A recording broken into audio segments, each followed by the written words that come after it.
The sky over Montana was a hard, empty blue, stretched so tight from one horizon to the other that it seemed liable to crack. Below it, the land was an exercise in loneliness. Wind, sharp and ceaseless, scoured the plains, bending the tough buffalo grass until it whispered secrets of erosion and time.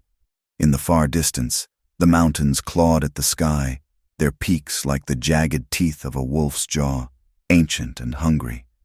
It was a beautiful country, but it was a beauty that offered no comfort.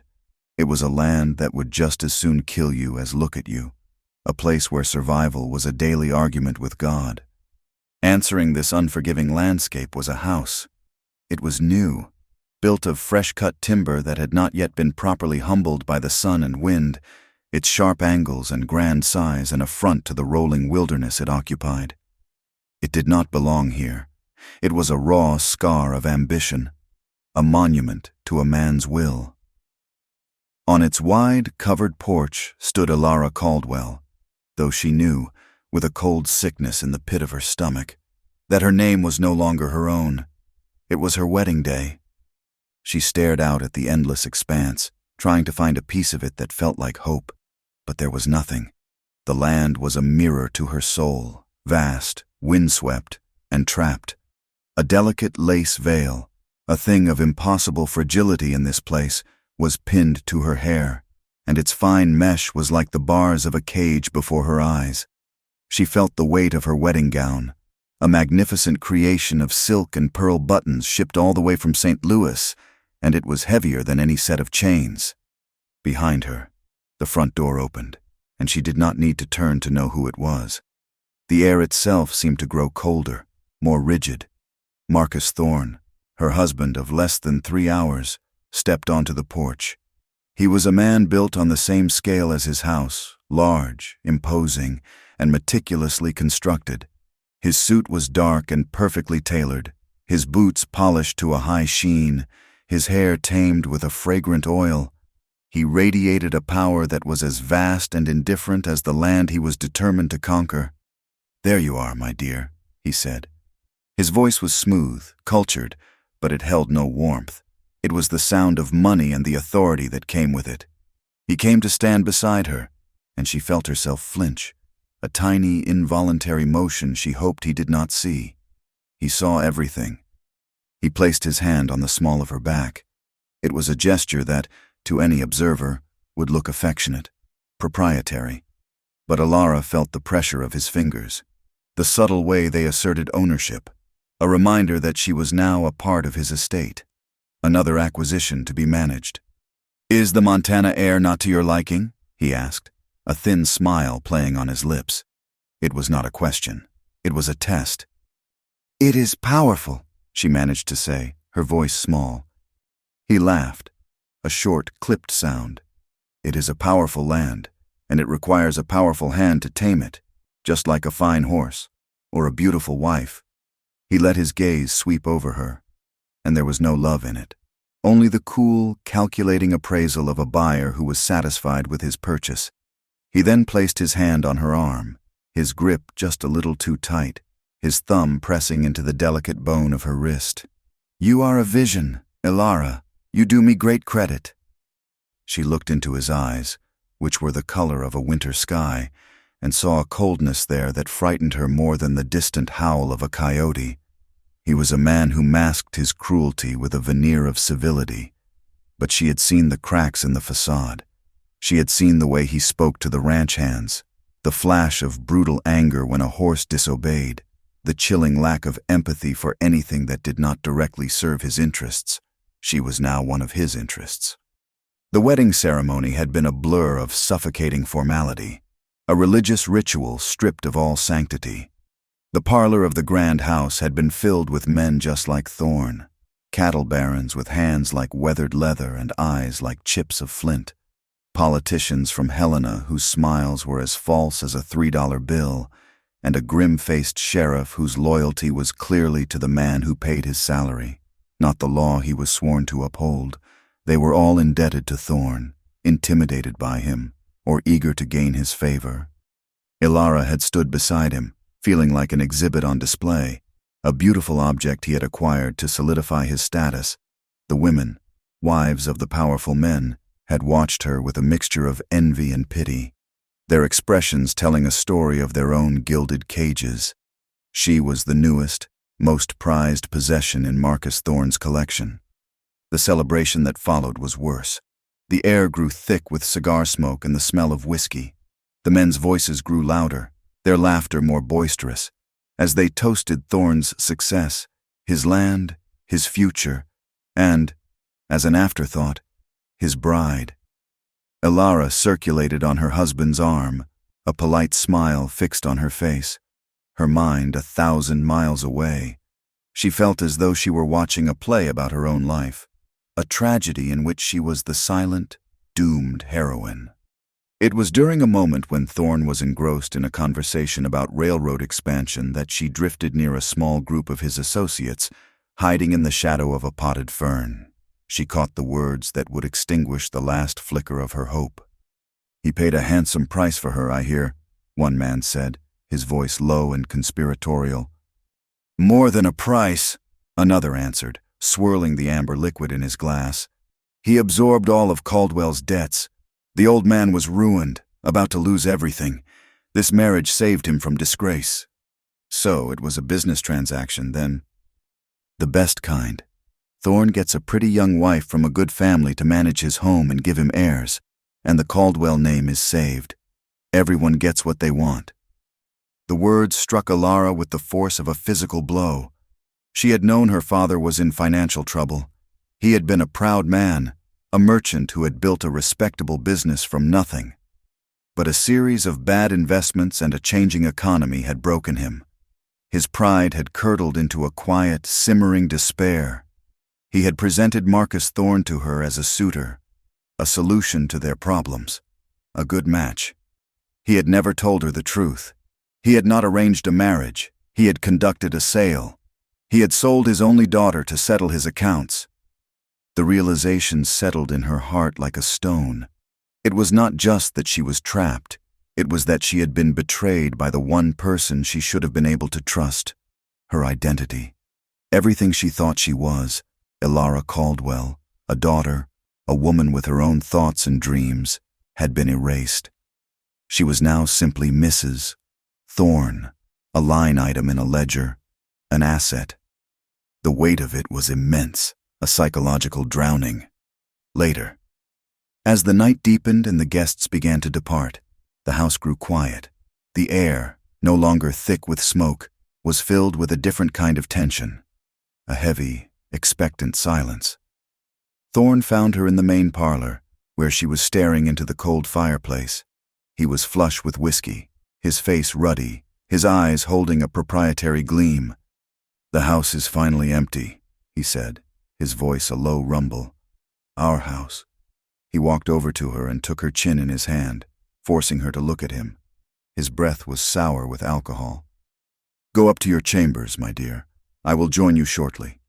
The threat, once a vague and distant dread, was now a concrete and imminent reality. This was the moment. This was the consummation of the bargain her father had made. Her stomach twisted into a knot of pure, cold terror. She gave a slight nod, unable to speak, and pulled away from his touch. She walked up the grand staircase, each step feeling like a step toward the gallows. The bedroom was an opulent prison. The furniture was heavy and dark, carved from mahogany and shipped from some faraway city. The bed was enormous, a 4-poster monstrosity draped in heavy velvet curtains. A tall, gilded mirror stood in the corner, its surface reflecting the room in cold, perfect detail. She walked over to it and stared at her own reflection. The woman who looked back at her was a stranger. Her face was pale, her eyes wide with a hunted animal fear.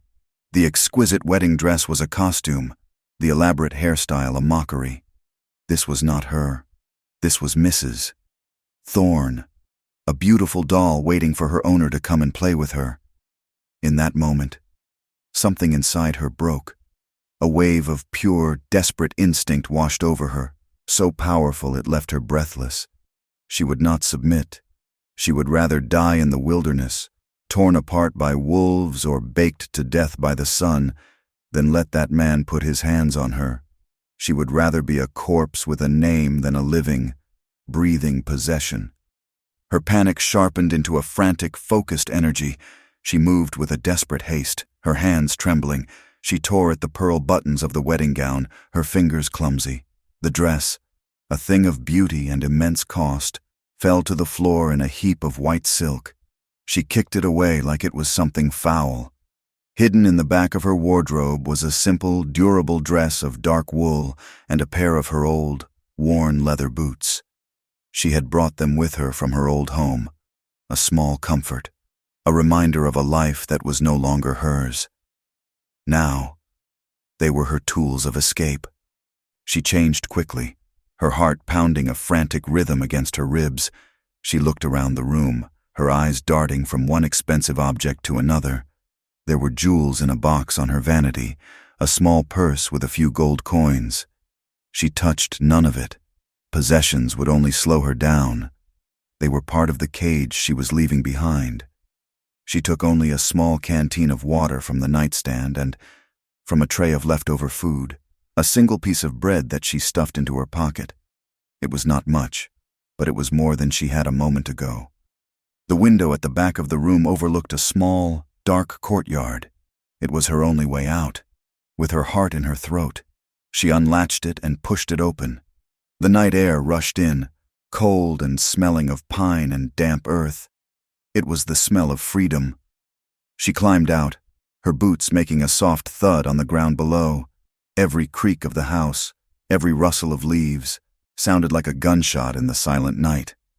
She expected to hear Thorne's voice at any moment, a shout of rage and discovery, but there was nothing. The landscape outside was terrifying in the moonless dark. The wind howled like a grieving spirit, and the vast, empty plains were filled with the unseen rustles and calls of nocturnal creatures. Her fear of the wild, of the snakes and the predators and the crushing loneliness, was immense. But it was less than her fear of the man in the house. The man was a certainty. The wilderness, at least, was a chance. She did not look back. She ran. She ran until her lungs burned and her side ached with a stabbing pain. She pushed herself deeper and deeper into the rocky, treacherous badlands that bordered Thorne's property, the thorny brush tearing at her dress and scratching her skin. She stumbled and fell, picked herself up, and kept running, driven by a primal need to put as much distance as possible between herself and that gilded cage. Miles away, in a place the law had forgotten and God had never bothered to find, a man sat by a fire. The fire was small, carefully shielded by a ring of stones in a hidden rock alcove, its light a tiny, flickering secret in the vast darkness. His name was Silas, and he was cleaning his pistol. His movements were slow, methodical, and economical, the practiced motions of a man who understood his tools and the violent world that made them necessary. He was a man worn down by the elements. He was lean, almost gaunt, his body stripped of all excess by a hard life. A latticework of scars decorated his hands and arms, and a long, thin scar cut through his left eyebrow, giving his face a permanent expression of grim watchfulness.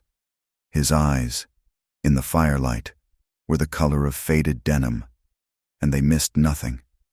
They were the eyes of a man who had learned to survive by seeing trouble long before it saw him. He was haunted. As he worked the cleaning rod through the barrel of his Colt, his mind drifted. He saw the flash of fire against a night sky, a homestead burning, the smell of smoke and scorched earth. He saw the face of his younger brother, Jacob, twisted in pain and disbelief. He saw the self-satisfied sneer on the face of the land baron who had cheated them, and the cold, indifferent eyes of the sheriff who had called it justice. He felt the weight of the unjust accusation that had branded him an outlaw, a killer. He was not a malicious man. He had never sought to harm anyone who had not sought to harm him first. But the world had forced him to become hard, to live by a code that began and ended with survival. He was laying low in these badlands, a ghost in the territory, aware that bounty hunters were combing the hills for him, their pockets full of wanted posters bearing his name and a price that would tempt any desperate soul. His existence was one of solitude and constant vigilance, a life lived in the shadows. He finished cleaning the pistol, reassembled it with a series of satisfying clicks, and stared into the flames, a lonely man in a lonely land. Ilara ran until she could run no more. Her first night of freedom was a blur of terror and exhaustion. When the sun finally rose, it brought no comfort, only a brutal, blinding light that revealed the true harshness of her surroundings. The Badlands were a maze of dry gullies, sharp rocks, and thorny vegetation. She was utterly unprepared.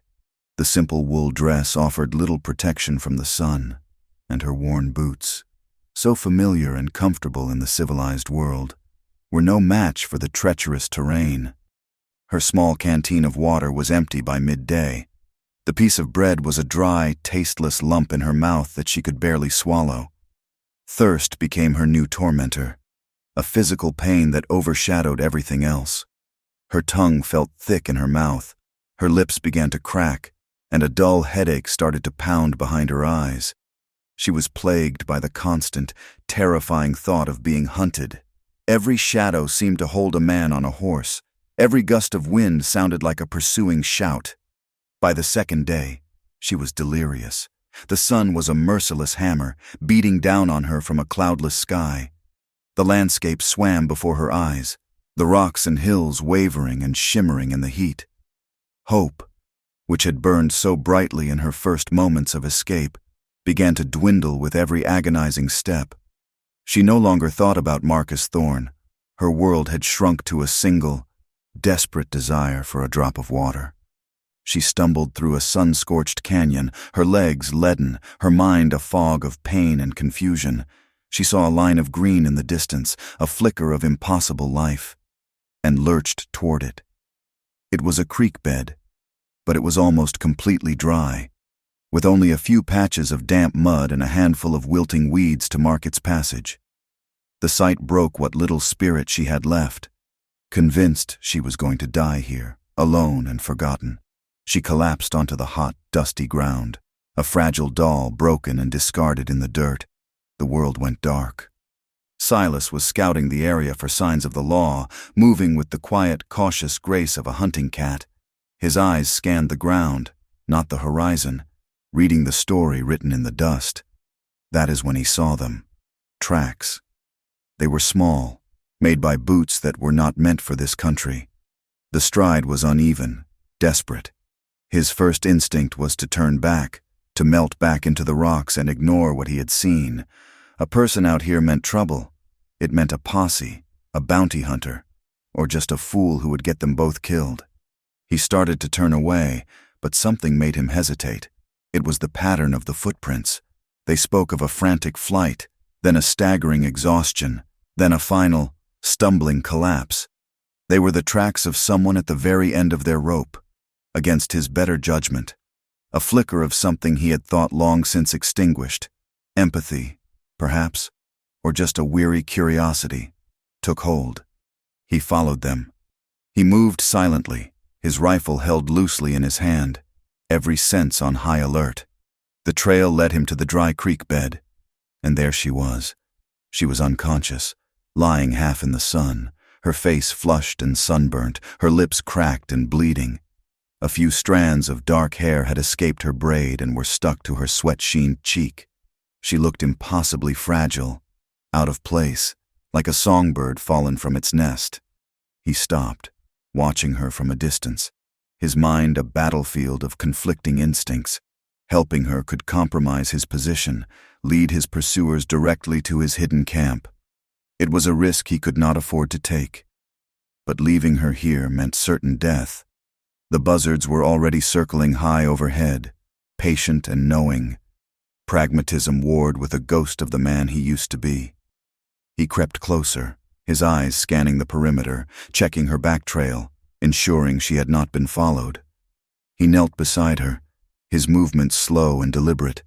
He saw the fine quality of her simple dress, now torn and filthy. He saw the softness of her hands, though they were now scratched and dirty. She did not belong here. A runaway, he guessed. But from what? He studied her for a long time, the vast, silent wilderness their only witness. The decision he had to make was a heavy one. An act of compassion could be his own undoing, a death sentence signed by his own hand. But turning his back felt like a different kind of death, a final surrender of the small piece of his soul he still owned. His hand came to rest on the butt of his pistol, the cold steel a familiar comfort, a symbol of the violent world he inhabited. He stared down at the fallen bride, the outlaw and the innocent, their fates now tangled by a cruel and indifferent chance. A long moment passed, measured by the slow circling of a vulture high in the empty sky. Silas let out a slow breath, a sound of profound resignation, and the argument within him was over. He had made his choice. It was a fool's choice, and he knew it, but it was made. He moved with an efficiency that was stripped of all sentiment. He holstered his pistol, walked to the unconscious woman, and bent down. Lifting her was surprisingly easy. She weighed next to nothing, a bundle of bone and desperation. He settled her weight over his shoulder in a practical carry, the kind a man might use for a sack of flour or a wounded comrade. There was no gentleness in it, only a grim purpose. He scanned the horizon one last time and then began the trek back to his hidden camp, his own tracks mingling with hers, sealing their paths together. He laid her down on his worn bedroll, the only soft thing in his Spartan camp, which was little more than a fire ring and a few meager supplies tucked into a crevice in the rocks. From his canteen, he poured a little water into a tin cup. He lifted her head gently and tipped small, careful sips between her cracked lips. It was a purely mechanical action, the sort of thing he might do for a sick horse. He was not saving a life, he was managing a complication. Her eyelids fluttered, then opened. The first thing she saw was his face, lean, scarred, and framed by the harsh sunlight. A pistol was strapped to his hip. Her eyes, a hazy blue clouded with confusion, widened in stark terror. A small, strangled gasp escaped her throat. She scrambled backward, crab-walking through the dust, her mind screaming with all the stories she had ever heard of the brutal, lawless men who haunted the West. She was a cornered animal, ready to fight or flee, though she had the strength for neither. "Easy now," Silas said, his voice a low, gravelly rasp, unused to speaking to anyone but his horse. He made no move toward her. "You were half dead when I found you. A little more sun and you would have been food for the buzzards." His words offered no comfort. She pressed herself against the hard rock wall, her chest heaving. "Who are you?" she whispered, her voice hoarse. "Are you one of his men?" Silas's eyes narrowed. "His men? I do not know who you are talking about, and I am the one who should be asking the questions. What is a woman like you doing out in the middle of nowhere, dressed for a Sunday social and dying of thirst?" He saw the defiance flare in her eyes, a spark of fire in the wreck of her exhaustion. She was weak, but she was not broken. She wrapped her arms around her knees, a small, defensive posture. "I will not tell you anything," she said, her chin held high. She feared he was one of Thorne's men, sent to track her, or worse, a bounty hunter who saw a reward in her, a runaway wife. Silas grunted, a sound of pure impatience. He saw her for what she was, a dangerous liability. "Suit yourself," he said, turning his back on her to tend to the fire. "It makes no difference to me. Soon as you have your strength back, I am taking you to the nearest outpost. What they do with you there is your own affair." He made it plain, a clear line drawn in the dust between them. Their association was temporary, a matter of convenience and circumstance. For the next few days, they were like two caged animals, circling each other warily in the small confines of the rock alcove, each movement measured, each glance full of suspicion. Those first few days were a harsh education for Ilara. The world she had known, a world of soft hands and polite conversation, was gone. Silas was a blunt and unforgiving teacher, his patience worn thin by the constant threat of discovery that she now represented. He taught her the brutal necessities of survival, not with kindness, but with a gruff, demanding authority. "Walk on the rocks," he ordered one afternoon, pointing to a stretch of broken shale. "The dirt holds your tracks. A child could follow you." When she stumbled, he did not offer a hand, only a sharp command to watch her footing. He taught her how to find water, not by looking for a flowing river, but by searching for the dark green of cottonwood trees, a sign of moisture deep beneath the soil. He showed her how to dig in the damp sand of a dry wash until a small, muddy puddle seeped up from the ground. The water was warm and tasted of earth, but it was life. He taught her the importance of silence, his hand shooting out to clamp over her mouth when she cried out as a snake slithered over her boot. "Sound travels out here," he hissed in her ear, his voice cold. "It brings the wrong kind of attention." He was a hard man, made hard by a hard life, yet, through the cracks in his granite exterior, Elara began to see a different man, one who existed in actions, not in words. He never failed to share his meager rations with her, always giving her the slightly larger portion of roasted rabbit or tough jerky. At night, when the desert temperature plummeted, she would wake from a fitful sleep to find that he had moved closer to the fire, leaving her the warmer spot, his own back exposed to the cold. One evening, she saw him by the firelight with a needle and thread, his large, calloused hands working with a surprising deftness to stitch the long tear in her woolen dress. He never mentioned these things, and neither did she. But these small, unspoken acts of care began to chip away at the edges of her fear, replacing it with a confusing and reluctant trust. Silas, for his part, found himself observing her with a grudging curiosity. When he had first found her, he had seen only a soft, helpless woman from the city, as unsuited to this land as a lace handkerchief in a dust storm. He had expected her to weep, to complain, to be a constant burden. She was a burden, but not in the way he had expected. She did not complain, not about the bitter, boiled coffee, nor the hard ground she slept on, nor the aching in her muscles. She learned quickly, her movements becoming more sure-footed, her eyes more watchful. He saw the terror that still lived behind her gaze, the constant fear of being caught and dragged back to whatever life she had fled. But that fear did not paralyze her. It fueled her. It forged a core of steel inside her that he was beginning to respect. She was a survivor, not by nature, but by necessity. One evening, a few days after he had found her, they sat by the fire, sharing a small bird he had managed to trap. The silence between them had become less a thing of mistrust and more a shared state of watchfulness. She had been staring into the flames, lost in thought. "My name is Elara," she said suddenly, her voice quiet but clear. It was the first piece of herself she had willingly offered. It was a small thing, just a name. But in their world of secrets and survival, it was a profound gesture of trust. Silas looked up at her, his expression unreadable in the flickering light. He chewed on a piece of meat for a long moment, considering her words. He could ignore them, maintain the distance he knew was safer for them both. But she had taken a risk. He owed her one in return. "Silas," he said, his voice low. It was nothing more than an acknowledgement, but it changed the space between them. They were no longer just a man and a woman, a problem and its reluctant solution. They were Elara and Silas. Far away, back in the world they had both fled. Marcus Thorne was consumed by a cold, obsessive rage. The news of his bride's disappearance had spread like a prairie fire. It was not a matter of heartbreak. Marcus Thorne's heart was an organ for pumping blood, not for feeling affection. It was a matter of public humiliation.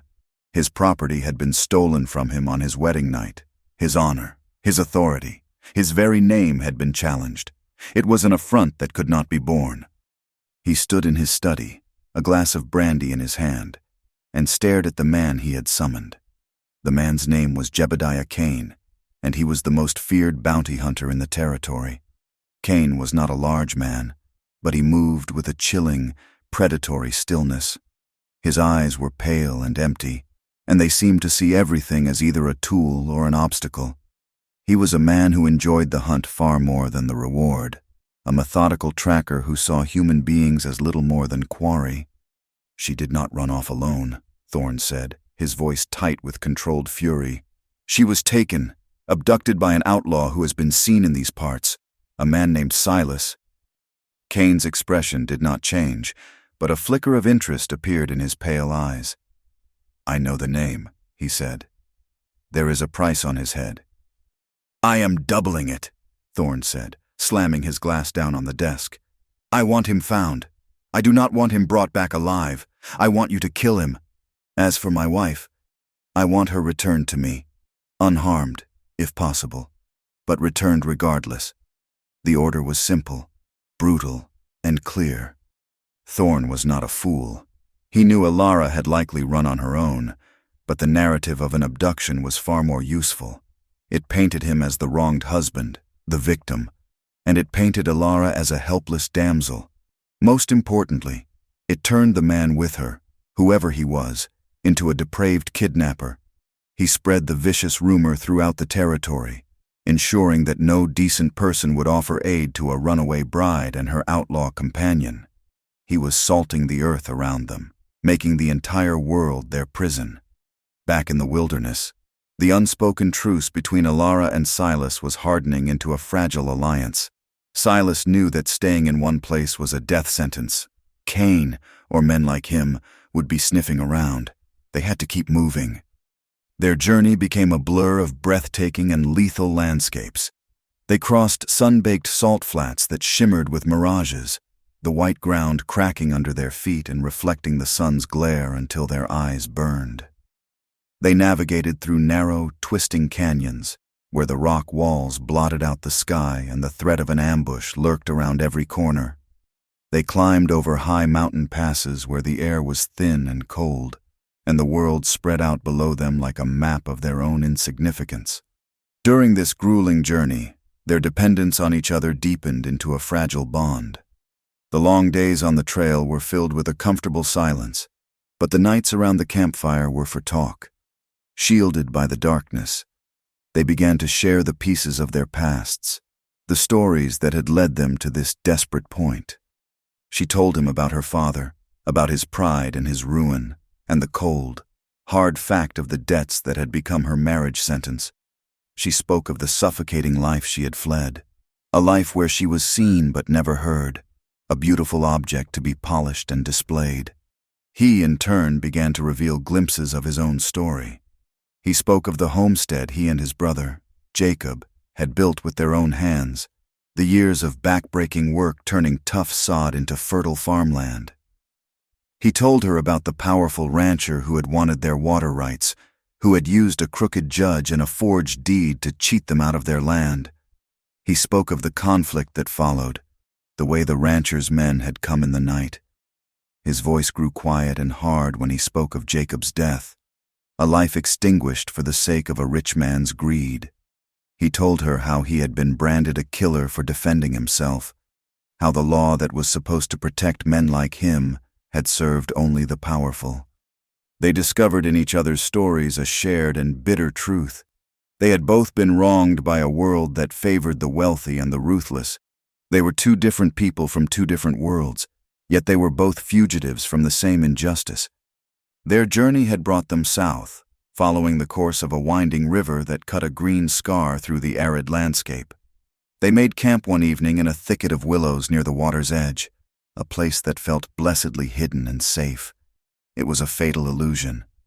Silas was cleaning his rifle, his movements as practiced and familiar as breathing, when he suddenly froze. His head lifted, his body went rigid, and he stared intently downriver. Alara, who was washing their tin plates in the shallows, saw the change in him, and her heart leaped into her throat. She had learned to read his moods, and this stillness was the most terrifying of all. It was the stillness of a deer that has scented a wolf. "Get back," he whispered, his voice barely a breath of sound. "Now, and do not make a sound." She did not question him. She rose slowly from the water and crept back to the campsite. He was already kicking dirt over the small fire, extinguishing its light and smoke. He grabbed his saddlebags and rifle. "We have to go," he mouthed, pointing downriver. "They are coming." In the distance, she could now hear it, The faint, rhythmic sound of horses' hooves on rock, the jingle of harnesses, fear, cold and sharp, pierced through her. He grabbed her arm, his grip firm, and pulled her toward the river. "The water," he whispered. "It is our only chance. It will hide our tracks." The water was shockingly cold, a jolt of pure ice that stole her breath. It swirled around her thighs, heavy and powerful. Silas moved ahead of her, pushing against the current, his rifle held high over his head.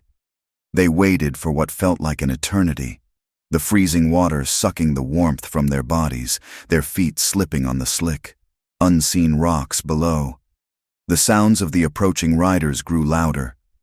Silas pulled them into the deep shadow of a rock outcropping on the far bank, a place where the river had carved a shallow cave into the cliffside. They pressed themselves against the cold, wet stone, hidden in the darkness. The posse came into view, 5 riders moving at a steady pace along the bank they had just left. The men were hard-faced, their eyes constantly scanning the landscape. Ilara held her breath, convinced her pounding heart was loud enough for them to hear. The riders stopped almost directly across from their hiding place to let their horses drink. They were mere yards away. Ilara could see the details of their faces in the moonlight, the worn leather of their saddles, the rifles resting in their scabbards. "He is clever, this one," a voice grumbled. It belonged to a tall, gaunt man with pale, empty eyes, Jebediah Kane. The trail went cold back at the crossing. "He cannot have gone far, Jebediah," another man said. "Thorn wants that girl back, and he wants the outlaw's head." "He will get them both," Kane said, his voice flat and certain. "A man with a woman slows him down. He will make a mistake. The bounty on his head is high enough, but the bonus Thorn is offering for the girl makes it worth the trouble. A kidnapped bride. It is a good story." The men laughed, a rough, ugly sound that echoed across the water. The reality of their situation crashed down on Ilara with the force of a physical blow. They were being hunted for money. Her escape had not only endangered this man, Silas, but it had made him a bigger prize. And the lie Thorn had spread, the story of her kidnapping, had become a fact to these men, a justification for their pursuit. The posse finally moved on, their voices and the sound of their horses fading into the night. But Ilara and Silas remained pressed against the rock, shivering uncontrollably, the cold in their bones having nothing to do with the freezing river water. After a long time, when the silence of the wilderness had returned, they finally moved. They stumbled out of the water and collapsed onto the riverbank, their teeth chattering. The danger had passed, but the truth of it remained. Huddled together in the cold and the dark, Ilara began to cry. They were silent tears, born not of fear for herself, but of a crushing, overwhelming guilt. Her desperate bid for freedom had become this man's death sentence. Silas, who had been staring into the darkness where the riders had disappeared, felt her small body shaking next to his. He had lived his life by a simple rule: depend on no one, and let no one depend on you. Attachments were a liability, a weakness that could get you killed. He should have pushed her away, reminded her that this was the life he had chosen, that he was used to being hunted. But he did not. He looked down at her, her face buried in her hands, her shoulders trembling, and he saw not a liability, but a person as trapped by the world as he was. Without thinking, he put a comforting arm around her, pulling her close. It was the first time they had touched, not out of practicality or for survival, but out of a shared and desperate need for comfort. The gesture was a silent acknowledgement of their new reality. They were no longer just a man and a woman who had crossed paths by chance. They were fugitives, their fates now irrevocably bound together. Two small, lonely figures against the vast, uncaring world that wanted them both dead. The cold of the river had seeped into their bones, a deep, persistent chill that lingered long after they had stumbled onto the dry bank. But the arm Silas kept around Ilara's shoulders was a source of warmth that had nothing to do with body heat. It was a silent admission, a barricade against the terrifying truth the posse's words had laid bare, the pretense of their temporary arrangement. The fiction that he was simply dropping her at the nearest outpost had been washed away in that freezing water. It was gone, replaced by the unspoken, solid fact that they were in this together. There was no longer a path for her and a path for him. There was only one path, and they were walking it side by side, straight into the shadow of the gallows. That night, something between them shifted, settled into a new and permanent shape. The fear was still there, a constant companion, but it was no longer a wall that separated them. It was a common enemy, a thing they faced together. In the days that followed, they pushed themselves to the brink of exhaustion, putting as much distance as they could between themselves and Jebediah Cain. They traveled from before sunrise until after sunset, their world shrinking to the ache in their muscles, the burning in their lungs, and the constant, watchful presence of each other. The physical hardship was immense, a crucible that burned away all that was unnecessary and forged their connection into something stronger than steel. They learned each other's rhythms, the language of silence. Ilara learned that the hard set of Silas's jaw meant he was worried, that a certain squint of his eyes meant he was scanning the horizon for trouble, not just admiring the view. He learned that the slight tremor in her hands in the morning was not from cold, but from a nightmare she would not speak of, that her moments of quiet stillness were not weariness, but a gathering of her formidable will. They learned to anticipate each other's needs without a word.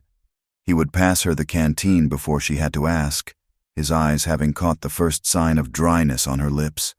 She would have a piece of jerky ready for him when he finished tending to the horses, knowing his work was done. They moved as a single unit, a well-oiled machine of survival, the vast, empty wilderness, once a place of terror for Ilara, became their cathedral. It was a place with no laws, no society, no Marcus Thorne. The only rules were those of survival, and the only judgment came from the indifferent sky. In that great and terrible church, they were the only two parishioners, and their shared existence was the only sermon that mattered.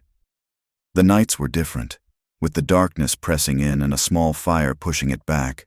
The walls they maintained during the day would crumble, their conversations, which had started as clipped exchanges of necessary information, deepened, became more personal, more vulnerable. It was around the flickering flames of 100 small campfires that they began to trade the pieces of their broken lives. One night, with the Milky Way a brilliant, shimmering slash across the black sky, Ilara found herself speaking of a dream she had held since she was a little girl. "I have always wanted to see the ocean," she said, her voice soft, almost a whisper. "My father had a book with pictures of it. It seemed so big, so endless, a place where you could wash everything away and start again, a place of impossible freedom." She looked at Silas, her eyes reflecting the firelight. "Have you ever seen it?"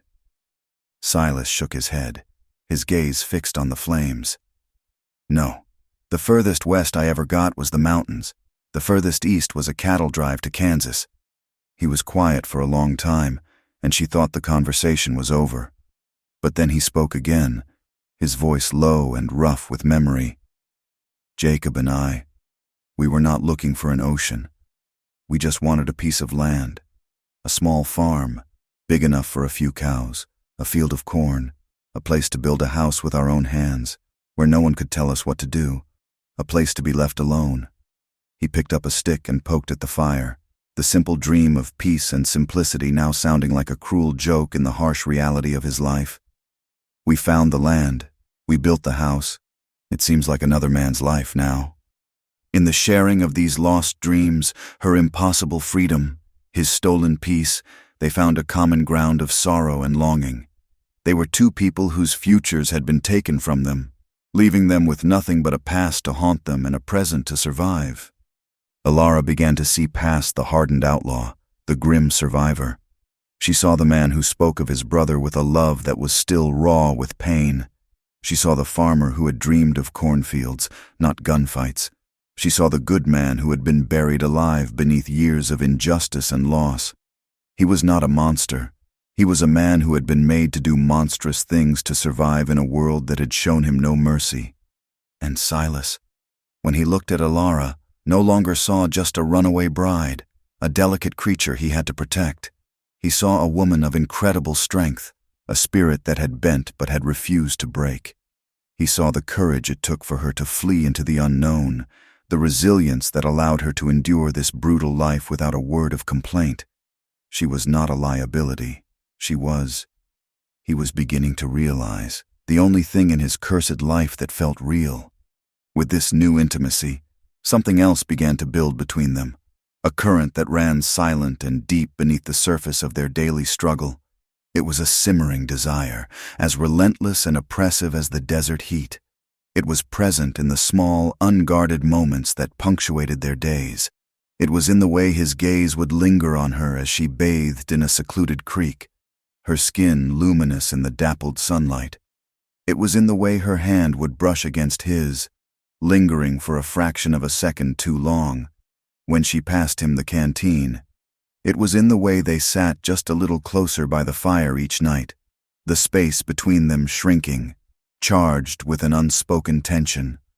The desire was terrifying for both of them. For Alara, it was a revelation. She had known the cold touch of obligation, the chilling grip of possession, but she had never known this. This was the first time she had felt a genuine, frightening, and exhilarating pull toward a man, an attraction that was not tainted by fear or duty.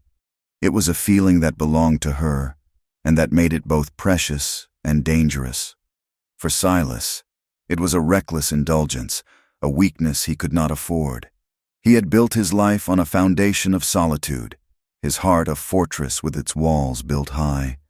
Allowing himself to feel something for her, to care for her beyond the basic necessity of keeping her alive, felt like a profound betrayal of the rules that had kept him breathing this long. He was acutely aware that he was a magnet for death. Anyone who got close to him, anyone he cared about, was in mortal danger. To love her would be to paint a target on her back. They pushed south, deeper into the Badlands, a landscape of twisted rock and sparse vegetation. It was Silas who spotted the place.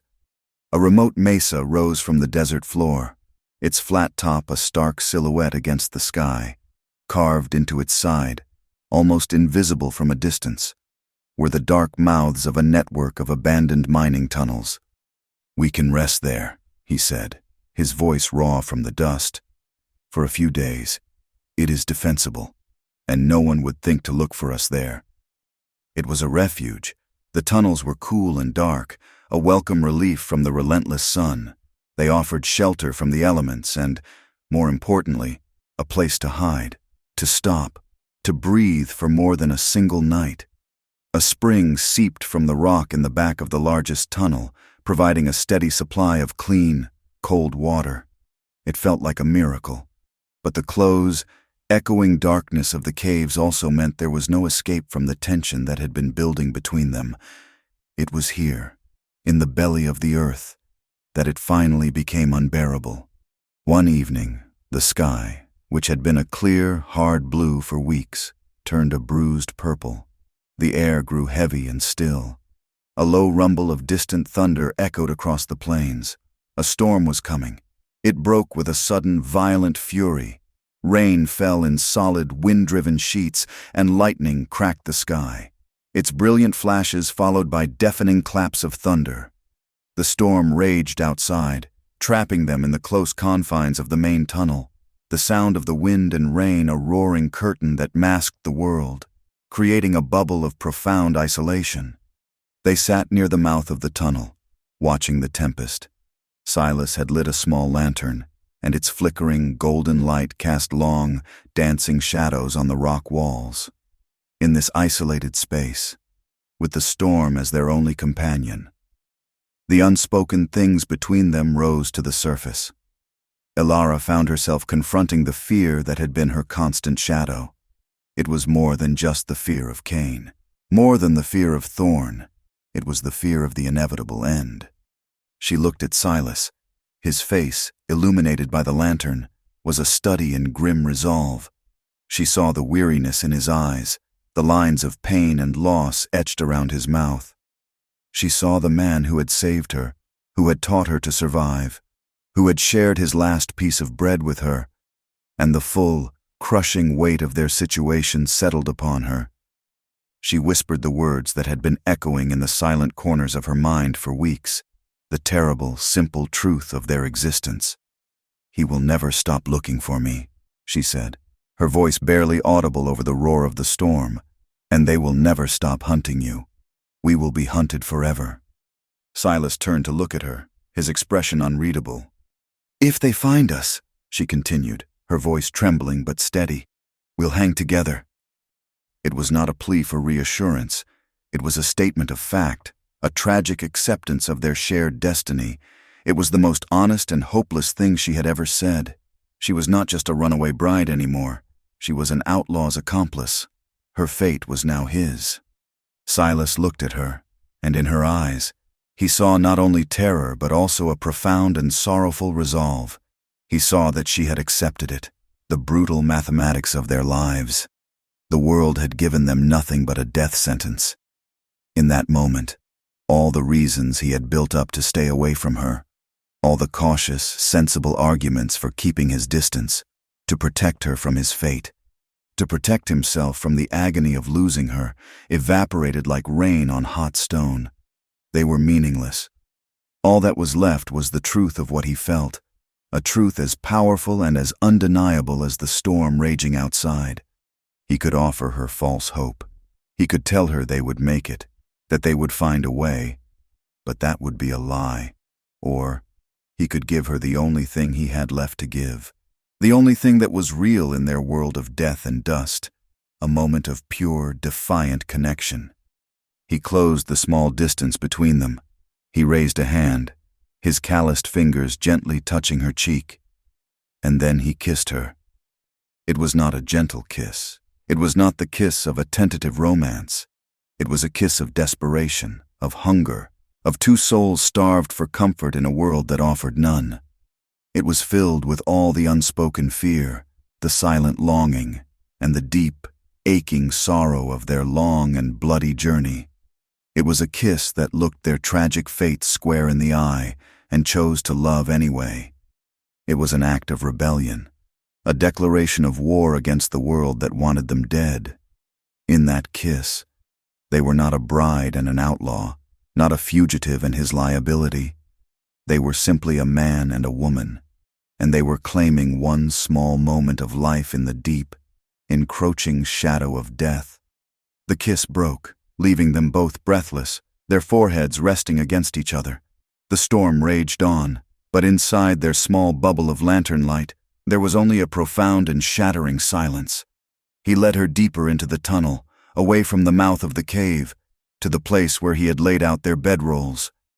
Their love was consummated not in a soft bed with clean sheets, but on a rough wool blanket in a dark, damp cave, with the thunder as their witness and the threat of death as their constant companion. It was an act of profound intimacy born of utter desperation, a fierce and tender reclamation of their own bodies, their own souls, from a world that had tried to claim them, to own them, to erase them. It was a promise made not in words, but in the language of touch, a promise that they belonged only to each other. For the first time since she had fled her gilded cage, Elara felt a glimmer of something that felt like happiness. It was a fragile, beautiful, and heartbreaking thing, a wildflower blooming on the edge of a cliff. And they both knew, with a certainty that was as absolute as the rising of the sun, that it could not last. The tragedy was not that they were going to die. The tragedy was that they had only found this perfect, all-consuming, and life-affirming love when it was already too late to build a life around it. They emerged from the cool, dark belly of the mountain like two souls being reborn into a harsher world. The time they had spent in the abandoned mines had changed them, binding them together in a way that went far deeper than survival. The desperation and fear had been tempered in the fire of their connection, and what emerged was a partnership as solid and unyielding as the rock that had sheltered them. They moved now as a single unit, their survival instincts and their emotional lives completely, irrevocably intertwined.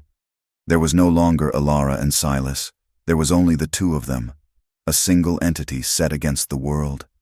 In the quiet of their first night back under the open sky, he had laid out a crude map he had drawn in the dirt, a line snaking south through an unforgiving wilderness. At the very bottom, he drew a second, deeper line. Mexico, he had said, his voice low but firm. It was not a question or a suggestion. It was a destination, a far-off, impossible dream that represented their only chance at a real future, a life that was not spent looking over their shoulder. The goal, however faint and distant, provided a new kind of fuel. It was not the frantic energy of escape, but the steady, burning ember of hope. That hope propelled them south, out of the familiar rocky plains of Montana and into the arid, hostile deserts of the Southwest. The landscape shifted, the greens and browns giving way to ochre, rust, and the pale, bleached white of sun-scorched earth. The sky was a vast, empty bowl of searing blue. The sun was no longer a companion. It was a relentless, physical enemy, and water was scarcer and more precious than gold. Their journey became a grueling testament to their shared will, a long, slow walk through purgatory. Yet even in this harsh landscape, their love found ways to create moments of stolen normalcy, moments that were so heartbreakingly beautiful in their simplicity that they felt like a dream. They found a hidden oasis, a place that should not have existed, a small pocket of impossible green nestled in a sun-baked canyon. A spring-fed pool was surrounded by a cluster of cottonwood trees, their leaves a vibrant, shocking green against the red rock. It was a secret paradise, and for 3 days they allowed themselves to rest, to live as if they were the only two people left in the world. In this brief Eden, they acted like any other couple in love. He taught her how to shoot his pistol. It was not a game or a sport, it was a lesson in survival, as vital as finding water. "You cannot always count on me being there," he said, his voice serious as he placed the heavy Colt in her hands, showing her how to hold it, how to brace her arm. "You need to be able to protect yourself." She expected to be afraid of the weapon's power, but instead, she found a strange sense of calm. Her hands were steady, her eye was true, and the shots she fired were surprisingly accurate, thudding into the trunk of a dead tree he had set up as a target. He watched her with a look of quiet pride, a look that made her feel stronger than the recoil that jolted her arm. She, in turn, gave him a different kind of comfort. In an abandoned adobe shack they had passed, she had found a single, tattered book, its cover long gone, its pages yellowed and soft with age. It was a book of poems, and in the quiet evenings by their small fire, she would read to him. Her voice, soft and steady, was a soothing balm in the harsh, oppressive silence of the desert, a reminder of a gentler world that still existed somewhere. He would lie on his bedroll, his eyes closed, and just listen, the elegant words a strange and beautiful counterpoint to their brutal reality. They talked about a future they both knew they might never have. They sketched out the details of a small house, not with a pen and paper, but with words whispered in the dark. It would be near the sea, Elara's sea, where they could listen to the waves and smell the salt in the air. He would have a small patch of land to grow vegetables, and she would have a garden full of flowers. It was a fantasy, a ghost of a life, but talking about it made it feel real, if only for a little while. These moments of hope were intensely poignant, a fragile light that made the constant shadow of their reality even darker and more tragic. Their journey brought them into contact with other outcasts, those who lived on the fringes of society.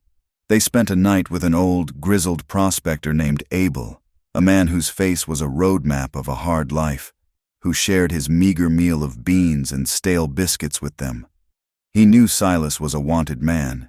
He had seen the posters, but he did not care. "The law ain't never done nothing for men like us," he'd said, spitting a stream of tobacco juice into the fire. He understood what it meant to live outside the lines drawn by powerful men, and for one night, they found a sense of camaraderie in his cynical wisdom. Weeks later, desperate for supplies and a safe place to rest, They were guided by a faint rumor to a hidden settlement high in the mountains. It was a community of freed slaves who had carved out a life of quiet dignity and independence, a place not found on any map. These people, who knew better than anyone what it was to be hunted, to be considered property, extended them a kindness that left Ilara speechless. They were given a real bed to sleep in, a hot meal of stew and fresh bread, and the unspoken gift of safety for 2 nights. They saw in the faces of the people there a resilience and a grace that humbled them. Ilara and Silas realized they were not entirely alone, that pockets of profound humanity existed even in this unforgiving world. But they could not stay. They knew their presence, the bounty on Silas's head, brought a terrible danger to this peaceful community. They left before sunrise on the 3rd day, their hearts heavy with gratitude and the bitter knowledge that they were a contagion, a danger to anyone who showed them kindness. The psychological toll of being fugitives began to wear on them, a slow, grinding erosion of their spirits, the constant vigilance, the lack of restful sleep, the gnawing, acidic fear. It frayed their nerves until they were raw. Silas was haunted by nightmares that would leave him sitting bolt upright in the dark, his body slick with sweat, the ghost of his brother's dying gasp caught in his throat. A deep and abiding guilt took root in his soul. He had pulled Ilara into his cursed life, chained her to his doomed fate. He became more protective, his silence deeper, his eyes constantly scanning, seeing threats in every shadow. Ilara, in turn, struggled with the ghost of the woman she used to be. She was no longer the sheltered, soft-handed daughter of a merchant. That woman was dead, buried somewhere back on the plains of Montana. In her place was this new person, a survivor whose hands were calloused and capable, whose eyes were hard, who knew the weight of a gun and the taste of true fear. She was a fugitive, a killer in training. Sometimes she would look at her own reflection in a still pool of water and wonder if she would ever be able to reclaim the person she once was, or if that girl was lost to her forever. The world had forgotten them, but Jebediah Cain had not. He was not a man who gave up. He was a predator, and his prey had left a trail. After Ilara and Silas had left the freedmen's settlement, a man from a neighboring valley, hungry for the reward, had ridden to the nearest town and spoken to the sheriff. The word had reached Cain. His process was methodical, intelligent, relentless. He did not follow them. He hunted them. He studied their tracks, seeing not just 2 people on horseback, but a story. He saw their weariness in the slowing pace, their desperation in the risks they took. He seemed to understand Silas's psychology, anticipating his moves, guessing which way he would turn, where he would look for water. Cain was more than just a pursuer. He was a dark mirror to Silas. He was another man who lived by a strict code of survival in a harsh land, but his code was devoid of compassion, of loyalty, of love. He was the human embodiment of the unforgiving world that would not let them go. The brief period of fragile hope shattered in a small, dusty border town called Redemption. It was a misnomer. The town offered nothing of the sort. It was a dry, sun-bleached collection of adobe buildings baking in the heat, a last stop before the vast, empty expanse that led to Mexico. They rode in cautiously, hoping only to buy supplies, flour, salt, ammunition, for their final push. The dream of a house by the sea felt tantalizingly close. As Silas negotiated with the store owner, Ilara stood watch outside, her hand resting near the pistol tucked into her belt. The town was quiet, but it was a tense, watchful quiet. A man came out of the sheriff's office, a tin star pinned to his vest. He was young, with an ambitious, hungry look in his eyes. He glanced at Silas, then did a double-take, his eyes narrowing. Ilara saw the flicker of recognition on his face as he looked from Silas to a wanted poster tacked to the wall outside his office. "Stay right there, friend," the sheriff called out, his hand already moving toward his gun. Everything happened at once. Silas spun around, kicking over a barrel of flour that exploded in a white cloud, providing a moment's cover. The town square, sleepy and quiet a second before, erupted into a scene of tense, violent chaos. The sheriff and 2 deputies he had summoned from the saloon opened fire. Gunshots echoed off the adobe walls, deafening and sharp. It was a brutal, desperate fight. Silas, using his wits and years of experience, dived behind a water trough, returning fire with a calm, deadly precision. But this time, he was not alone. Ilara's fear, which had threatened to paralyze her, was burned away by a cold, protective fury. She saw a deputy taking aim at Silas from a second-story window, and without a second's hesitation, she drew her own pistol, braced her arm just as Silas had taught her, and fired. The shot went wide, shattering the window pane, but it was enough to make the deputy duck for cover, giving Silas the moment he needed. She was no longer a victim. She was a combatant, fighting for the only thing she had left in the world. They managed to fight their way to their horses, the air thick with gunpowder and shouting. They leaped into their saddles and spurred the animals into a gallop, riding out of town in a hail of bullets. They had escaped, but not unscathed. As they cleared the last of the buildings, Silas slumped forward in his saddle, his hand pressed to his side. A bullet had grazed him, tearing a bloody furrow along his ribs. The injury was not life-threatening, but it was deep and painful, and it would slow them down. But that was not the worst of it. The truly devastating blow was one they did not fully comprehend until they were miles away. When the adrenaline faded and the horror of the last few minutes began to set in the chaos of the gunfight, as they had been riding away, Ilara had looked back and seen a sight that would be seared into her memory forever. A young woman, a townsgirl who had been carrying a basket of laundry, had been caught in the crossfire. A stray bullet from a deputy's gun, meant for Silas, had struck her. She had fallen to the dusty street, a splash of red blooming on her simple dress, her laundry scattering around her like fallen doves. The horror of that accidental death weighed on them more heavily than any injury. It was a stark, brutal reminder that their struggle for freedom, their desperate love story, was not happening in a vacuum. It was leaving a trail of destruction in its wake. The glimmer of hope that had sustained them through the desert was extinguished, replaced by the cold, hard reality of their situation. They were no longer just fugitives running from an unjust world. They were now, directly or indirectly, the cause of an innocent person's death. The romantic dream of a peaceful future felt more impossible than ever as they rode away from redemption, leaving blood and sorrow in their wake, with the shadow of Jebediah Cain's pursuit now undoubtedly closer than ever before. The desperate gallop out of redemption was a flight fueled by adrenaline and terror, but it could not last. Miles from the town, the frantic energy gave way to the grim reality of their situation, and the escape marked the true beginning of the end. Silas's wound, a deep and ragged tear in his side, was no mere graze. In the unsanitary conditions of their flight, with dust and sweat fouling the bandage Ilara had fashioned from her own petticoat, the injury began to fester. A fever took hold, leaving him slick with sweat one moment and shivering with a deep, consuming cold the next. His weakness slowed their pace to a crawl. The man who had been her unyielding protector, a figure of seemingly endless strength and resilience, was now fragile, vulnerable. The roles between them shifted, not by choice, but by brutal necessity. Ilara was forced to take on the full weight of their survival. She was the one who stood watch through the long, dark nights while he drifted in a fevered sleep. She was the one who hunted for food, her aim with the pistol growing steadier with every small rabbit she managed to bring down.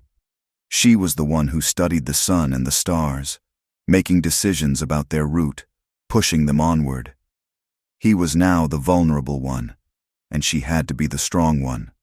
This new dynamic, forged in a crucible of pain and fear, solidified their bond into something unbreakable. She would tend to his injury with a gentle, focused resolve that belied the terror churning in her gut. She would clean the wound with whiskey from their dwindling supply, a process that made him clench his jaw in silent agony, and her heart ached with every pained breath he took. He, in turn, a man who had never trusted anyone, who had lived his life in a state of absolute self-reliance, was forced to place his very existence completely in her hands. When he was lucid, his eyes would follow her, and in them, she saw a look of such profound trust that it both strengthened and terrified her. It was the heaviest and most precious burden she had ever carried. But a wound of the soul festered alongside the one in his flesh. The weight of the innocent woman's death in the town square hung over them like a shroud, a constant, unspoken presence. Ilara was particularly haunted by it. The image of the girl falling, the laundry scattering in the dust, was burned into her mind. In her darkest moments, the romanticism of their flight from injustice was stripped away, leaving only the grim, ugly reality of violence. She began to see their love not as a saving grace, a beautiful rebellion, but as a destructive force, a whirlwind of chaos that harmed anyone who got too close. The prospector, the kind people in the settlement, the woman in the street, their lives were all touched by the danger that radiated from their own desperate struggle to be together. A crisis of conscience took root and grew in the barren soil of her despair. One evening, as she was changing the bandage on his side, the thought that had been tormenting her finally escaped her lips. "Perhaps I should go back," she whispered, her voice barely audible. "If I surrendered myself to Thorn, he would have what he wants. The hunt would be over. They would leave you be." It would mean the end of her life, a return to a gilded cage that was worse than any prison, but it might save Silas. It might prevent more bloodshed. Silas, weak as he was, pushed himself up on one elbow, his eyes blazing with a feverish intensity. "Do not ever say that," he rasped, his voice fierce. He grabbed her wrist, his grip surprisingly strong. "You think Thorn would show you mercy. You think this is about you. It is about his pride. He would make your life a living hell just to prove he could. And what do you think would happen to me? They would hunt me down and put a rope around my neck for the crime of being with you. Surrender is not an option. There is no going back for either of us." He softened his grip, his thumb stroking the back of her hand. His eyes, clouded with pain, were filled with a desperate sincerity. "Ilara, this time with you, these last few months, however short, however brutal, it is the only thing in my whole damn life that has ever felt real. It is the only thing that has ever been truly mine. I will not give it up. We will not give it up." Their love, born in the fires of desperation, was now being tested by the cold waters of despair, and it was holding fast. But his words, while comforting her soul, could not change their reality.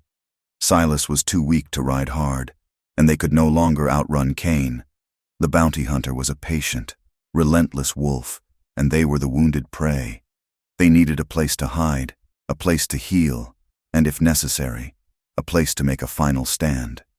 It was during a moment of fevered clarity that Silas remembered a place from his past. His voice was a dry, cracked whisper as he leaned heavily against his horse. "There is a place, an old mission, San Alma, the mission of the soul." He described it to her in broken phrases, a ruin, nestled deep in a remote box canyon, a ghost of a place forgotten by time. It had high adobe walls, a single entrance, and most importantly, a well. It was both a sanctuary and a trap. If they went there, they could rest. But if Cain found them there would be no escape. The decision to go was a conscious choice, a silent agreement that passed between them in a single, shared glance. They were done running. It was time to face whatever was coming, to meet it on their own terms.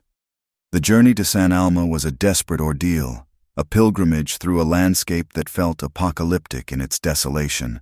They traveled through a petrified forest, the ancient, stone-like trees reaching for the sky like skeletal fingers.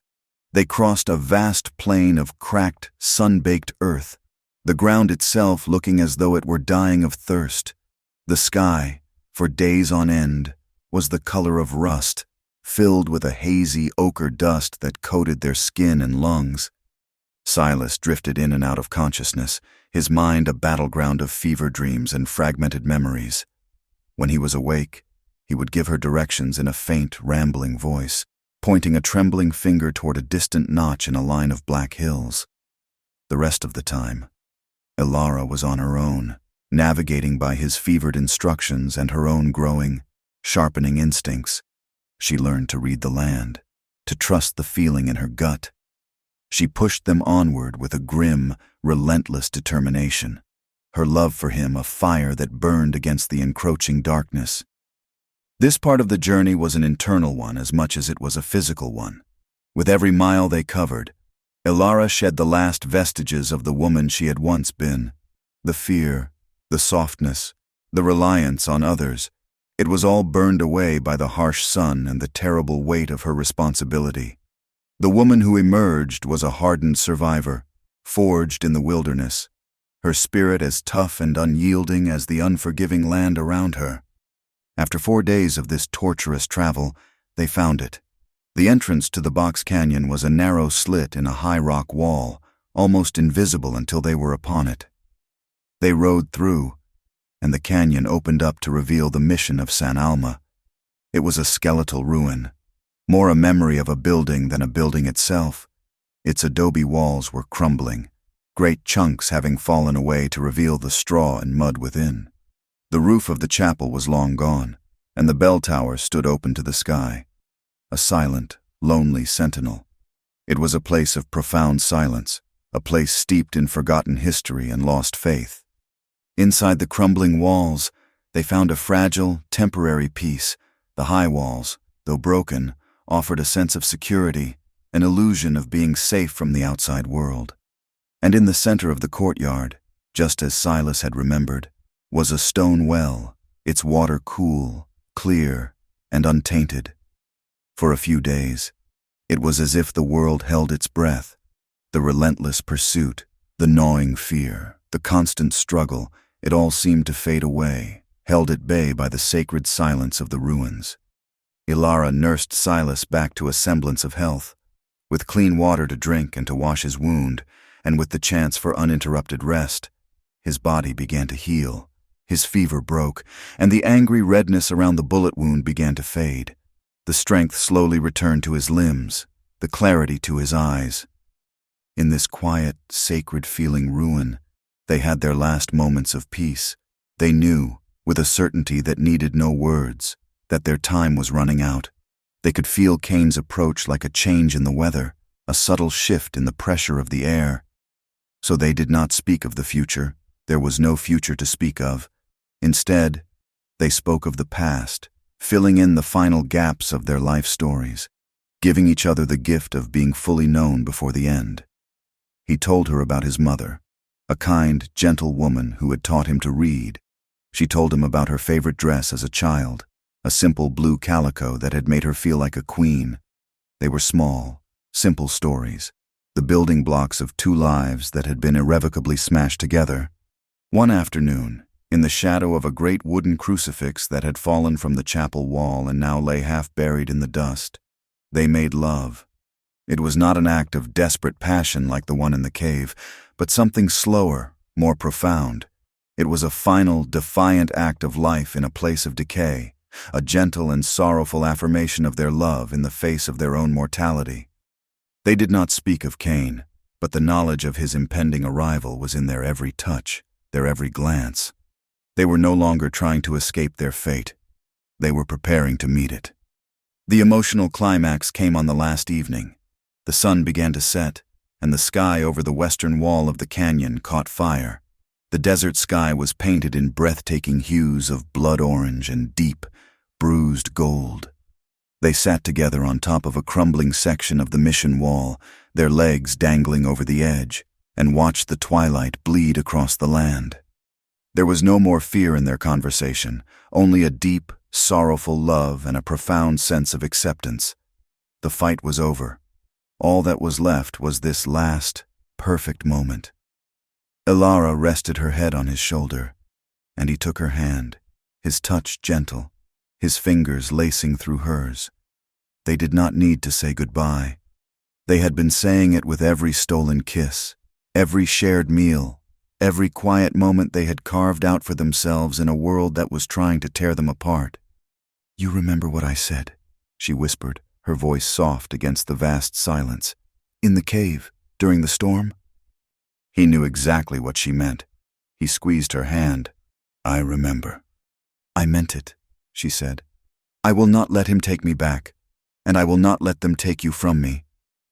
He turned to look at her, his face illuminated by the dying light. "They will not separate us," he said, his voice a low, steady vow. The promise she had made in fear, "If they find us, we'll hang together," had now become their final, solemn pact. They would choose the manner of their own end, together. It was the only freedom they had left, the only choice that was still theirs to make. The last of the light faded from the sky, and the stars began to appear, cold and distant in the blackness.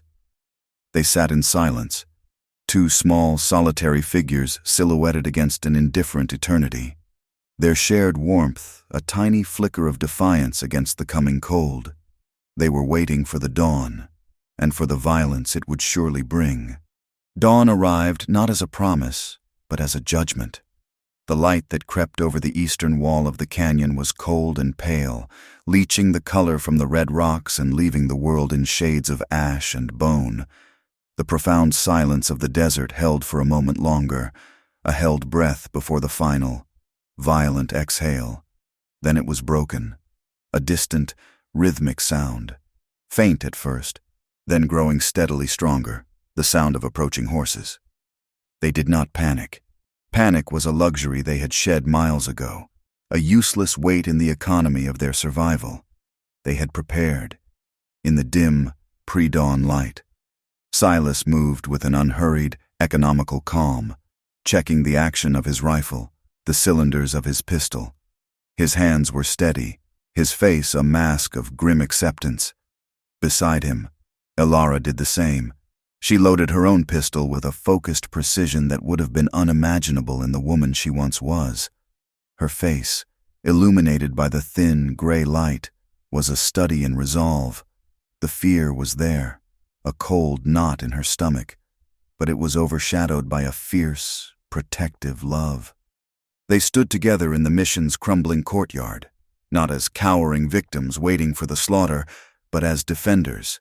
They were the sovereigns of this small, forgotten kingdom of dust and ruin, and they were defending their final scrap of territory, their last moments of life together.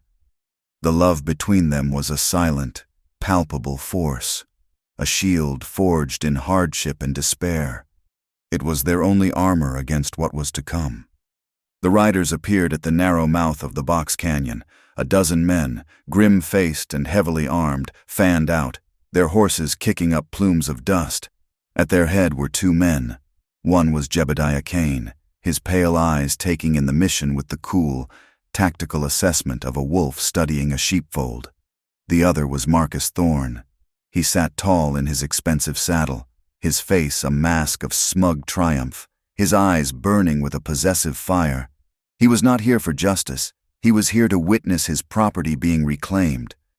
Kane held up a hand, halting the posse a safe distance from the mission walls. He knew this was a kill box, a place where a few determined defenders could hold off a much larger force. He would be cautious. It was Thorne who broke the tense silence, his voice echoing unnaturally in the quiet canyon. "Elara, it is over. Come out now, and I will be lenient. You were confused, led astray by this murderer. Come back to your husband." The lie was so bald, so insulting in its condescension, that a bitter smile touched Elara's lips. Leniency from Marcus Thorne was a promise of a slower, more painful kind of death. Silas did not waste words. He raised his rifle, took careful aim, and fired. The shot was not aimed at any man. It was a statement. The bullet kicked up a spray of dust just a few feet from the hooves of Thorne's horse, making the animal rear in fright. The message was clear. There would be no negotiation. There would be no surrender. The siege began. At a signal from Kane, the posse unleashed a furious barrage of gunfire. The air, which moments before had been still and silent, exploded into a deafening roar. Bullets tore into the mission's ancient adobe walls, sending up clouds of dust and pulverized clay. The shriek of ricochets off stone and the continuous, thunderous report of a dozen rifles created a hellish symphony. Silas and Alara used the ruins for cover, melting back into the crumbling archways and fallen walls. They were hopelessly outmatched in numbers and firepower, but they fought with a desperate, coordinated grace born of their profound connection. Silas was a seasoned fighter, his movements sure and economical. He fired in measured shots, never wasting a bullet, his targets chosen with a cold and deadly precision. But Alara was a revelation. The woman who had once trembled at the sight of a gun now fought with an unwavering courage. Her fear was a cold, hard stone in her belly, but her love for Silas was a fire that burned hotter. She found her targets, aimed, and fired, her shots surprisingly accurate. They moved through the ruins together in a fluid, unspoken dance of survival. They communicated not with words, which would have been lost in the din, but with glances, with gestures, with an instinctive understanding of what the other was thinking. In the midst of the chaos, there were small, achingly intimate moments that underscored the true nature of their fight, as they reloaded side by side behind a crumbling altar. His hand came up to touch her cheek, a fleeting, gentle caress that said everything that could not be spoken. A moment later, seeing his parched lips, she passed him a canteen of water, her hand perfectly steady, her eyes meeting his in a look of shared resolve. They were not fighting for victory. Victory was impossible. They were fighting for each other, for every last, precious second they could steal from the world. The battle was brutal and unforgiving. They managed to hold off the initial, reckless assault, their careful shots finding their marks. 2 of the posse members fell, then a third, Cain, seeing his men being picked off, changed tactics, ordering them to lay down a relentless, suppressing fire, pinning Silas and Alara down, trying to grind them into submission through sheer volume of lead. The sun climbed higher in the sky, beating down on the courtyard, the heat adding to their misery, their ammunition, once a comforting weight, began to feel terrifyingly finite. During a lull in the shooting, as Silas was scanning the posse's position, a single, well-aimed shot from one of Cain's men found its mark. The bullet slammed into Silas's shoulder, spinning him around and sending him stumbling to his knees. A cry of pure terror escaped Alara's lips. She scrambled to his side, her hands hovering over the bloody, torn fabric of his shirt. "It is not bad," he grunted, his face pale and beaded with sweat. "It is my left shoulder. I can still shoot." The pain was a distant, roaring fire beneath his all-consuming focus on her, on the fight. He pushed himself back up, his rifle now held awkwardly in one hand, and they were forced to fall back, retreating deeper into the mission, to their last defensible position, the nave of the ruined chapel, its roof long gone, its floor a carpet of dust and fallen debris, the open sky like a vast, judgmental eye looking down upon them. They took cover behind the remnants of the stone chancel, the last solid piece of wall left standing. Cain and his remaining men began to regroup for a final, overwhelming rush. The end was coming. Silas knew it. He was bleeding heavily, his strength failing, a cold numbness spreading through his arm. He looked at Alara. Her face was smudged with dust and gunpowder. Her hair had come loose from its braid. But her eyes were clear and bright and fixed on him. In that moment, he saw in her a beauty so profound it transcended the pain, the violence, the utter hopelessness of their situation. "Alara," he said, his voice low and strained, "I am sorry. I am so sorry for the life I gave you." She reached out and silenced him with a gentle finger to his lips. Her eyes were filled not with pity or regret, but with a deep, sorrowful love that broke his heart. "Do not be sorry," she whispered, her voice a fragile thread in the sudden, tense silence. "These last few months with you, they were the only time I ever truly lived, the only time I was ever free." This was their final goodbye, spoken not in a peaceful twilight, but in the grim, bloody heart of a gunfight. The final assault came. With a yell, Cain and his men stormed the chapel from 3 sides. Silas pushed himself to his feet, a defiant roar tearing from his throat. He rose to meet them, a wounded lion making his last stand. He fired his rifle until it was empty, then drew his pistol. He took down 2 more of the posse, 2 more men who would not be collecting a bounty, before he was cut down in a merciless, overwhelming hail of bullets. His body was thrown backward by the impact, and he collapsed in a heap, the dust rising around him. His eyes, in their last moment of life, found Alara one last time, a silent message of love passing between them before the light faded from them forever. Alara, seeing him fall, let out a cry of pure animalistic anguish, a sound of a soul being ripped in two. The fight, the will, the very life seemed to drain out of her. Her pistol fell from her nerveless fingers. The surviving members of the posse, their guns still smoking, surrounded her, their rifles trained on her still form. It was over. The tragic climax unfolded in a deafening, ringing silence. Marcus Thorne stepped into the chapel, his boots crunching on the debris. A triumphant, ugly sneer was plastered on his face. He walked over to Silas's body and, with a look of utter contempt, kicked his lifeless hand away from the gun that lay beside it. He then turned to Alara, his eyes gleaming with a sick, possessive victory. "It is over, my dear," he said, his voice dripping with condescension. "You have had your little adventure. Now, you are coming home." He took a step toward her, his hand outstretched, ready to claim his prize. But as he did, he saw the look in her eyes, and he stopped. It was not the look of fear or defeat he had expected.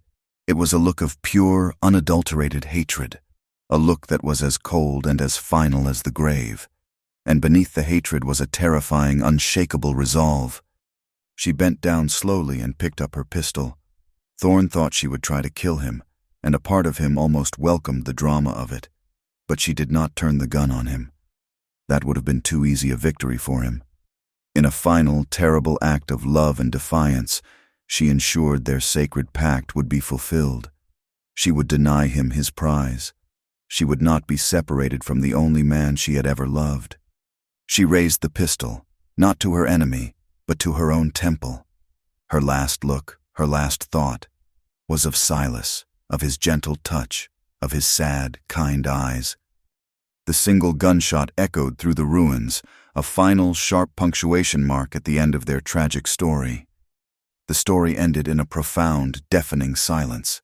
Thorne stood frozen, his hand still outstretched, his victory turned to ash in his mouth. He had her body, but he had lost. He had never possessed her spirit, which belonged now and forever only to Silas.